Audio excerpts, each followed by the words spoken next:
Police செய்யக்கூடாத வேலைகளை எல்லாமே காவல்துறை செய்கிறதால தான் தமிழகம் முழுக்குமே குற்றச்சம்பவங்கள் ஜாஸ்தியாக இருக்குது. என்ன பார்த்தீங்கன்னா, ஒரு மெடிக்கல் ஷாப்பில் கூட தடை செய்யப்பட்ட அந்த பெயின் கில்லர் அந்த மாத்திரையை பெரிய பெரிய மெடிக்கல் நிறுவனம் வந்து கள்ளச்சந்தையில் விற்கிறாங்க. இந்த டீலர்ஸு ஃபுல்லாகவே போலீஸ் வந்து அரெஸ்ட் பண்ணுறதில்ல. ஒரு பொருள் தடை செய்யப்பட்ட பொருள் கிடைக்குதுன்னா எங்கேருந்து கிடைக்குது? காவல்துறையுடைய மெத்தன போக்கில் தான் கிடைக்குது. வட சென்னை எடுத்தீங்கனால பெண் தாதாக்கள் அதிகமாக இதை டிஸ்ட்ரிபியூட் பண்ணுறாங்க. ஏன்னா ஆந்திரா வரைக்கும் ஒரு பொண்ணு போய் கஞ்சா எடுத்துன்னு வருது தைரியமாக. உங்களோட பழைய தங்க நகைகளை விற்க, அடகு வச்ச தங்க நகைகளை மீட்டு நியாயமான விலைக்கு விற்க இப்பவே ஜிஎன்ஆர் கோல்டு ட்ரேடர்ஸ்க்கு கால் பண்ணுங்க. எங்கெல்லாம் மது விற்பனை, எங்கெல்லாம் போதை விற்பனை இருக்கோ அந்த பகுதியில் செக்டாரில் வரக்கூடிய போலீஸுடைய மொபைல் நம்பரை ட்ராக் பண்ணுங்கன்னாங்க. அதன் அடிப்படையில் நிறைய காவல் உதவி ஆய்வாளர்கள் மாட்டியிருக்காங்க. காவல்துறையில் ஒரு சில உதவி ஆய்வாளர்கள் வந்து டியூட்டி முடிச்சுட்டு இந்த கஞ்சா பெண் வியாபாரிகள் வீட்டுக்கே போகிறாங்க. என்னென்னா ஏசி கேட்டார், இன்ஸ்பெக்டர் டிசி கேட்டார், காசுன்ட்டு அவங்க வீட்டிலே போயிட்டு குடுத்தனம் எடுத்துகிட்டு வராங்க. குறிப்பாக பார்த்திங்கன்னா ஆளுங்கட்சியில் இருக்கிறோம் அப்படின்ற தைரியத்தில் ஒரு சில பெண்களும் சரி, பெண் தாதாக்கள் தைரியமாக விற்கிறாங்க. வட சென்னையில் முக்கியமாக அதிக அளவில் வந்து இதை திட்டமிட்டு ஒரு கும்பல் வந்து அந்த மக்கள் வாழ்க்கையில் முன்னேறக்கூடாது, மெயினாக இதை வந்து போதை இருக்கக்கூடிய ஆட்களை போஸ்டர் ஓட்டுறதும் ரவுடிசத்தில் ஈடுபடுறதும் பண்ணிடுவாங்க. ரிஃப்ளெக்ட் நேயர்களுக்கு வணக்கம். இன்னைக்கு நம்ம கூட சமூக ஆர்வலர் சசிகுமார் அவர்கள் தான் இணைஞ்சிருக்காரு. வணக்கம். வணக்கம். தமிழ்நாட்டை பொறுத்த வரைக்கும் இப்போ அதிகமாக 18 வயசுக்கு உட்பட்ட சிறுவர்கள் அதிகமாக போதைப் பொருட்கள் பயன்படுத்துவது அப்படிங்கிறது வந்து ரொம்ப அதிகரிச்சுட்டு வந்துட்டுருக்கு. இந்த கஞ்சாவாக இருக்கட்டும், ஊசி மூலயமா நிறைய போதைப் பொருட்களை எடுத்துக்கிற ஒரு விஷயம். ஸோ ஒரு சமூக ஆர்வலராக உங்களுடைய பார்வை என்ன? அதாவது முதல்ல ரிஃப்ளெக்ட் நேயருக்கு நம்ம சொல்ல வேண்டியது என்னென்னா, இது வந்து ஒரு போலீஸ் டைரின்னு நம்ம வந்து கொண்டுன்னு போனோம். என்னென்னா, போலீஸ் செய்யக்கூடாத வேலைகளை எல்லாமே காவல்துறை செய்கிறதால தான் தமிழகம் முழுக்குமே குற்றச்சம்பவங்கள் ஜாஸ்தியாக இருக்குது. என்ன பார்த்தீங்கன்னா, ஒரு மெடிக்கல் ஷாப்பில் கூட தடை செய்யப்பட்ட அந்த பெயின் கில்லர், அதாவது ப்ரெக்னென்சி டைமில் இருக்கக்கூடிய ஒரு அட்டை மாதிரி இருக்குது மாத்திரை, அந்த மாத்திரையை பெரிய பெரிய மெடிக்கல் நிறுவனம் வந்து கள்ளச்சந்தையில் விற்கிறாங்க. இந்த டீலர்ஸு ஃபுல்லாகவே போலீஸ் வந்து அரெஸ்ட் பண்ணுறதில்ல. என்னென்னா, பொதுவாகவே பார்த்திங்கன்னா, ஒரு பொருள் தடை செய்யப்பட்ட பொருள் கிடைக்குதுன்னா எங்கேருந்து கிடைக்குது? காவல்துறையுடைய மெத்தன போக்கில் தான் கிடைக்குது. இப்போ பார்த்திங்கன்னா அதிகப்படியான இப்போ நம்ம அன்றைக்கெல்லாம் பார்த்திங்கன்னா நம்ம ஆளுங்க குடிச்சிருந்தாங்க, ஓரளவு போதை, அது வந்து ஒரு ஸ்பிரிட் மாதிரி இருக்கும், அது இருந்தது. இன்றைக்கி பரவாயில்ல. ஆனால் இன்றைக்கி ஸ்பிரிட்டை அதிக அளவில் அந்த சரக்கில் கலக்கிறதால தலைமுக்கே ஏறிய போதையில் அவனுங்க என்ன பண்ணுறாங்க தெரியல. ரெண்டாவது பார்த்திங்கன்னா கஞ்சா போதை. கஞ்சாவை வந்து டிடியாக எடுக்க மாட்டாங்க. கஞ்சாவில் வந்து ட்ரக்கிஸ்ட்டே இன்னைய வரைக்கும் அரசாங்கம் அங்கீகரிக்கல. கஞ்சா போதையில் இருக்கிறான்னு சொல்லுவேனே தவிர, கஞ்சா போதைக்கு ஒரு டிடிஐ ஏன் ஃபைல் பண்ண மாட்டீங்க? ஒரு ட்ரக்கிஸ்ட்டு. அதுவும் இது மாதிரி ஊசி பார்த்திங்கன்னா மெடிக்கல் ட்ரிப் இல்லாமல் சாமானிய மக்களுக்கு, அதாவது கடைக்கோடியில் இருக்கிற ஒரு ஏழை பசங்களுக்கு எப்படி கிடைக்குது? இந்த இடத்துல ஒரு கேள்வி நம்ம பண்ணுறோம். ரெண்டாவது பார்த்திங்கன்னா மெத்தஃபோர்டின்ன்றது பணக்கார பசங்க யூஸ் பண்ண போய் இப்போ அதிகப்படியாக அது கீழே வருது. இதுக்கு எல்லாமே காரணம் பார்த்திங்கன்னா, தடை செய்யப்பட்ட பொருள் எங்கே விற்கிறாங்கன்றது காவல்துறைக்கு தெரியும். இப்போ உயர் அதிகாரிகளை பொறுத்த வரைக்கும் இந்த சம்பவத்தை யார் செய்கிறாங்கன்றது தெரியாது. ஆனால் கீழே வரப்போ ஒரு ஸ்டேஷன்லேயும் ரைட்டருக்கு கன்ஃபார்மாக தெரியும். ஏன்னா அந்த ரைட்டர் வந்து அதே இடத்துல தான் இருப்பாங்க. குறைஞ்சது ஒரு 10 வருஷம் இருப்பாங்க. குறிப்பாக பார்த்திங்கன்னா, ஒரு எஸ்ஐ வந்து 3 வருஷத்துக்கு மேலே ஒரு ஸ்டேஷனில் இருக்கக்கூடாது, ரூல்ஸ் இருக்குது. அதே ஆனால் பார்த்தீங்கன்னா ரைட்டர் இருப்பாங்க, கோர்ட்டாளி அங்கே தான் இருப்பாங்க. அப்போ இவங்களுக்கெல்லாம் யார் அந்த லோக்கலில் இப்போ வட சென்னை எடுத்தீங்கனால பெண் தாதாக்கள் அதிகமாக இதை டிஸ்ட்ரிபியூட் பண்ணுறாங்க. ஏன்னா ஆந்திரா வரைக்கும் ஒரு பொண்ணு போய் கஞ்சா எடுத்துன்னு வருது தைரியமாக. அப்போ எல்லாத்துக்கும் துணிஞ்சு ஒரு பெண் தாதாக்கள் மட்டும் இல்லாமல் அவங்களுக்கு கீழே இருக்கக்கூடிய ஆட்கள் எல்லாருமே இந்த போதை வஸ்தை வந்து எடுத்துகிட்டு வர்றது காவல்துறையில் இருக்க உதவி ஆய்வாளர்களுக்கு நல்லா தெரியும். ஒரு இன்ஸ்பெக்டர் கூட பார்த்தீங்கன்னா 1 வருஷமோ 2 வருஷமோ இருப்பாங்க, ட்ரான்ஸ்ஃபர் ஆகி போயிடுவாங்க. சரி, ஓகே. இப்ப எனக்கு என்னன்னா, இப்போ வந்து போலீஸார்களா இருக்கட்டும், பெண் தாதாக்கள் வந்து இந்த மாதிரியான போதைப் பொருட்கள வந்து உள்ள கொண்டு வராங்க அப்படிங்கிற ஒரு விஷயத்த சொல்றீங்க. இது எப்படி நம்புறது? ஏன்னா ஆக்சுவலி இதுக்கான ஒரு ஆதாரம் ஏதாச்சும் உங்ககிட்ட இருக்கா? ஆதாரம் பார்த்தீங்கன்னா, ஆல்ரெடி அ. ஒரு காவல்துறை ஓட்டேரி காவல் நிலையத்தில கையங்கலமா உளவுத்துறை, அதாவது உளவுத்துறைன்றது என்னன்னா, போலீஸ மீறி இன்டெலிஜென்ஸ் ரிப்போர்ட் இருக்கு. ம், இன்டெலிஜென்ஸ் ரிப்போர்ட் பண்ணக்கூடிய ஒரு நபரே, ம், ஒரு ஸ்டேஷன்லேருந்து எடுத்து போதை அஸ்த எடுத்து குடுக்குறப்ப கையங்கலமா மாட்னாரு. ம், அதுக்கு அவரு குடுத்த பனிஷ்மென்ட் என்னன்னா, ட்ரான்ஸ்ஃபர்.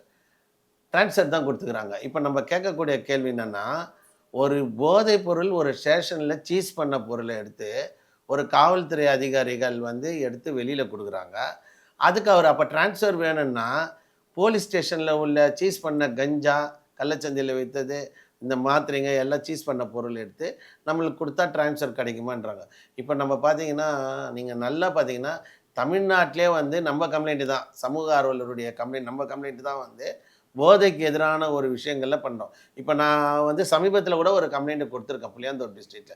என்னன்னா, புளியாந்தோப்பு டிஸ்ட்ரிக்ட் மட்டும் இல்ல, தமிழ்நாடு ஃபுல்லாவே எங்கெல்லாம் மது விற்பனை, எங்கெல்லாம் போதை விற்பனை இருக்கோ, அந்த பகுதியில செக்டார்ல வரக்கூடிய போலீஸுடைய மொபைல் நம்பர ட்ராக் பண்ணுங்கன்னாங்க. அதன் அடிப்படையில நெறைய காவல் உதவி ஆய்வாளர்கள் மாட்டியிருக்காங்க. அதனால அவங்களுக்கு ட்ரான்ஸ்ஃபர்லாம் கிடைச்சது. இது ஆதாரத்தோட தான் நம்ம வந்து சொல்லியிருக்கோம். 2வது இன்னொன்னு பார்த்தீங்கன்னா, பல காவல்துறையில ஒரு சில உதவி ஆய்வாளர்கள் வந்து டியூட்டி முடிச்சுட்டு, இந்த கஞ்சா பெண் வியாபாரிகள் வீட்டுக்கே போறாங்க. வீட்டுக்கே போறாங்க. என்னன்னா ஏசி கேட்டாரு, இன்ஸ்பெக்டர் டிசி கேட்டாரு, காசுன்ட்டு அவங்க வீட்லயே போயிட்டு குடுத்தனம் நடத்திட்டு வர்றாங்க.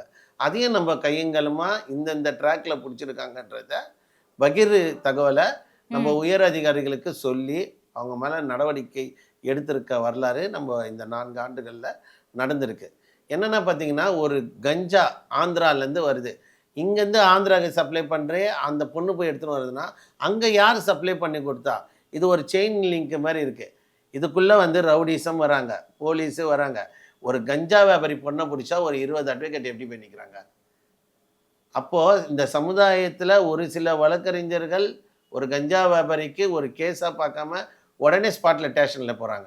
உடனே அந்த இருக்கக்கூடிய எஸ்ஐங்களும் அந்த வியாபாரி கிட்ட ரவுண்ட்ஸ் வர ஒரு சில உதவியாளர்கள் உடனே நம்ம பார்த்துக்கலாம் பெயில் போட்டுக்கலான்றாங்க. அப்ப இதெல்லாம் மீறி இப்ப ஜேசியோ இல்ல டிசி லெவல்ல இருக்கக்கூடிய ஆஃபீசர் இல்ல ஏசி லெவல்ல இருக்க ஆஃபீசர் தான் நடவடிக்கிறாங்க. ஒரு ஒரு சில காவல் நிலையத்துல ஒரு சில இன்ஸ்பெக்டரு டிரைவரை வச்சு மாமூல் வாங்குறாங்க. இது தொடர்ச்சியா சமீபத்தில நடக்கிறதால, இந்த போதைப் பொருள் 13 வயசு பசங்களுக்கெல்லாம் கிடைக்க ஆரம்பிக்குது. இந்த ம். கஞ்சா வந்து 13 வயசு பசங்கிட்ட கிடைக்குது. இந்த மாத்திரை நீங்க வட சென்னையில பார்த்தீங்கன்னா, பாவப்பட்ட மக்கள். உண்மையிலே சொல்றேனே, நீங்க கொருக்குப்பேட்டை, தண்டையார்பேட்டை, இந்த H6 லிமிட்லலாம் போனீங்கன்னா, ஃபுல்லா வந்து ஒரு 14, 13 வயசு பசங்க ஸ்கூல் பசங்ககிட்டயே நீங்க கிடைக்குது. அத தான் நம்ம கேட்குறோம்.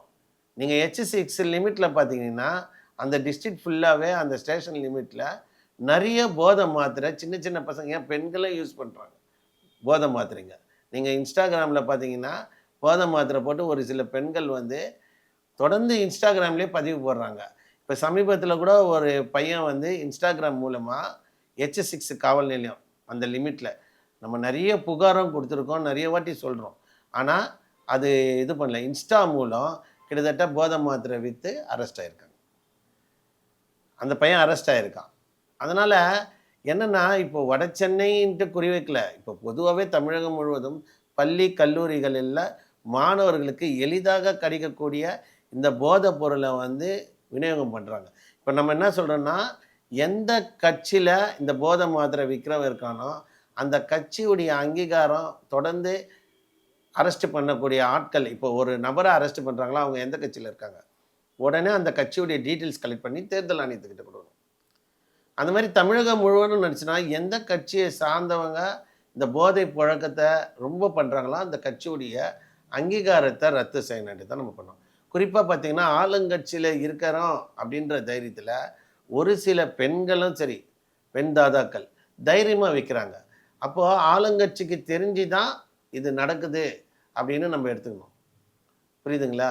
2வது இன்னொன்னு பார்த்தீங்கன்னா, பள்ளியில ஸ்கூல் படிக்கிற பசங்ககிட்ட இன்னைக்கு போதை மாத்திரை சகஜமா வருது. ம். சகஜமா வருது போதை மாத்திரை. அப்ப அது எங்கேருந்து வருது? எந்த டிஸ்ட்ரிபியூட்டர் எந்த மெடிக்கல் கிட்டேருந்து கிடைக்குதுன்னு இது வரைக்கும் காவல்துறை மௌனம் தான் சாதிச்சுன்னுக்குறாங்க. கிட்டத்தட்ட ஒரு 10,000 மாத்திரை பிடிக்கிறாங்க, 30,000 மாத்திரை பிடிக்கிறாங்க. வட சென்னையில் முக்கியமாக அதிக அளவில் வந்து இதை திட்டமிட்டு ஒரு கும்பல் வந்து அந்த மக்கள் வாழ்க்கையில் முன்னேறக்கூடாது, இந்த குறிப்பிட்ட பட்டியல் சமுதாய மக்கள் படிச்சிடக்கூடாது, அவங்க போதையிலே இருக்கணும்.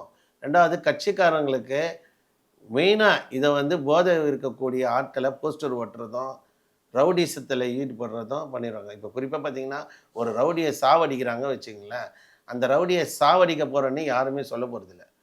ரகசியமாக ஒரு போதையை அவன்கிட்ட கொடுத்து அவன் போதை தள்ளாடுறப்ப யாருன்னு தெரியாமல் ஒரு 10 பேர் போய் ஒருத்தனை வெட்டிடுறாங்க. மறுநாள் காலையில் தான் இவ்வளோ பெரிய ஆளை நம்ம வெட்டிட்டோமா, இந்த கேஸில் நம்ம இணைக்கப்படமான்ட்டு இளைஞர்களுடைய வாழ்க்கை பல பேர் சீரழிஞ்சுக்குது.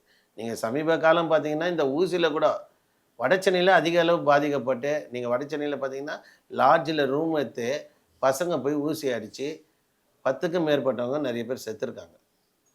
அப்போது இந்த போதைக்கு உண்டான ஒரு விஷயத்தை குறிப்பிட்ட சமுதாயத்து மக்கள் யூஸ் பண்ணுவாங்க அப்படின்னு தெரிஞ்சுட்டு திட்டமிட்டு சில ஆட்சியாளர்கள் உதவியோட சில ரவுடி பசங்க, சில காவல்துறை உதவி ஆய்வாளர்கள், நான் ஆய்வாளர் சொல்ல மாட்டேன், ஏன்னா ஒரு சில ஆய்வாளர் இருக்காங்க, 1-2 தான்.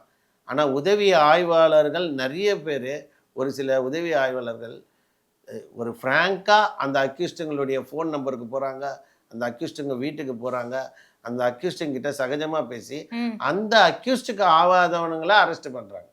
அந்த அக்யூஸ்டுங்க ஒரு ஏரியாவில் விற்கிறாங்கன்னா அவனுங்களை விற்கக்கூடாது சொல்லி சண்டை போடுறாங்க வச்சுக்கோங்க, அவங்கள மேலே ரிப்போர்ட் போட்டு பொய்யான வழக்குகளை அந்த ஊருக்குள்ள இருக்கிற இளைஞர்கள் மேலே போட்டிருக்காங்க. ஓகே. தமிழகத்திலே பார்த்தீங்கன்னா கிருஷ்ணகிரியில் 193 மர்டர்ஸு 2022, 23, 24, 25 ஆயிருக்கு. இப்போ சென்னையிலே பார்த்தீங்கன்னா 397 கொலைகள் நடந்திருக்கு சென்னையில் இந்த 4 வருஷத்தில். அப்போ எதனால் இந்த கொலைகள் அதிகமாகுது, எதனால் இந்த கொள்ளை?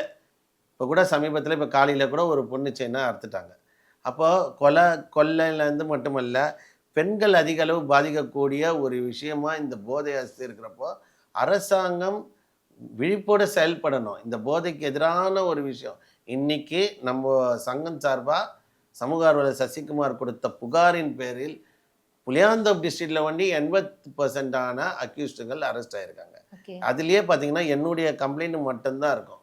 எந்த அம்பேத்கர் அமைப்பு கம்ப்ளைண்ட்டோ, எந்த கம்யூனிஸ்டுக்காரன் கம்ப்ளைண்ட்டோ, எந்த திமுக அண்ணா திமுக எவன் கம்ப்ளைண்ட்டும் இருக்காது.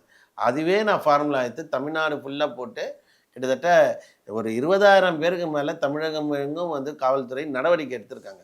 அது ஒரு பாராட்டக்கூடியதுன்னா இது வந்து தற்காலிகமாக இருக்கக்கூடாது, இது நிரந்தரமாக இருக்கணும். பல அக்யூஸ்டுங்களுடைய டீட்டெயில்ஸை கலெக்ட் பண்ணோம், அவங்களுடைய பேங்க் அக்கௌண்ட்டுடைய ட்ராக்கை சேஸ் பண்ணோம். ஏன்னா ஒரு ரவுடித்தனம் பண்ணுறான்னா அவனுக்கு ஃபினான்ஷியல், அவனுக்கு யார் ஃபினான்ஷியல் பண்ணுறாங்கன்றது தெரியணும். இந்த இடத்துல நம்ம சொல்ல வேண்டியதை உளவுத்துறை நல்லா ஆழ்ந்த தூங்கத்தில் இருக்குது. ஏன்னா இந்த இடத்துல இப்போ குறிப்பாக நான் சொல்லக்கூடியது என்னென்னா, ஏன் புளியாந்தோப்பு, வண்ணாரப்பேட்டை டிஸ்ட்ரிக்ட்டு, இந்த டிஸ்ட்ரிக்ட் எண்ணூர் இந்த சைடெல்லாம் ஏன் சொல்கிறேன்னா, இங்கே அதிக அளவு புழக்கத்தில் இருந்து பசங்க நிறைய கெட்டுறது நம்ம தொடர்ச்சியாக வந்து காணொலியில் செய்திகளில் பார்த்துட்ருக்கோம். அப்போ என்னென்னா திட்டமிட்டு ஒரு சமூகம் ஒரு மத்திய சென்னை தென் சென்னையில் பண்ணாத ஒரு விஷயத்த வட சென்னையில் குறி வச்சு பண்ணுறப்போ அந்த மக்களுடைய வாழ்வாதாரத்தை சீரழிக்கணும். இப்போ பொதுவாகவே பார்த்திங்கன்னா இங்கே வீடுங்களே யாருமே இல்லை. நிறைய பேரை வந்து இந்த பக்கம் தென் சென்னையில் காஞ்சிபுரம் மாவட்டத்தில் வந்து கண்ணகி நகர் இந்த பக்கம் தெரிஞ்சிட்டாலும் இன்னும் இருக்கிற மக்கள்லாம் இவங்கெல்லாம் இப்படி தான், இவங்க வாழ்க்கையில் முன்னேற மாட்டாங்கன்ற ஒரு விஷயமா பண்ணி இந்த வட சென்னையில் இருக்கக்கூடிய நிறைய தம்பிங்களை வந்து இந்த போதைக்கு அடிமையாக்கி அவங்கள கொள்ளக்காரணங்களாகவும் பொதுவாகவே பார்த்திங்கன்னா பெண்கள் அதிக அளவில் இந்த கஞ்சா மற்றும் இல்லாமல் இந்த மது பாட்டில்களையும் சேல்ஸ் பண்ணுறது, இந்த குறிப்பாக இந்த மாத்திரையில் பெண்கள் அதிக அளவு யூஸ் பண்ணுற அளவுக்கு ட்ரக்காக ஆகிட்டாங்க. இதை தான் நம்ம தொடர்ந்து எதிர்த்துருக்கோம் மேடம். இவ்வளோ நேரம் ஒதுக்கி இத்தனை விஷயங்களை கூட பகிர்ந்துக்கிட்டீங்க. ரொம்ப நன்றி. ரொம்ப நன்றி மேடம்.